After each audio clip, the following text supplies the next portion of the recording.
ফের ষষ্ঠ তফসিলের দাবি উঠেছে রাভা হাসংয়ে। স্বয়ং টঙ্কেশ্বর রাভার এই দাবি, ষষ্ঠ তফসিল আমাদের দিতেই হবে। আগামী বিধানসভা নির্বাচনের আগেই লাগবে ষষ্ঠ তফসিলে।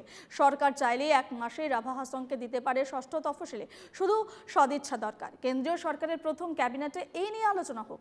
রাভা হাসং এলাকায় বসবাসকারী বিভিন্ন জাতি জনগোষ্ঠীকে রক্ষা করতে, সুরক্ষিত রাখতে, তাদের সম্পত্তির নিরাপত্তা নিশ্চিত করতে ষষ্ঠ তফসিলি ছাড়া আর উপায় নেই। রাজ্য ক্যাবিনেট এ বিষয়ে সিদ্ধান্ত নিয়ে ইতিমধ্যেই কেন্দ্রীয় সরকারের কাছে প্রস্তাব পাঠিয়েছে। ফলে ষষ্ঠ তফসিলি প্রদানে বিশেষ অসুবিধা নেই, এই মন্তব্য রাভা হাসং প্রধান টঙ্কেশ্বর রাভার।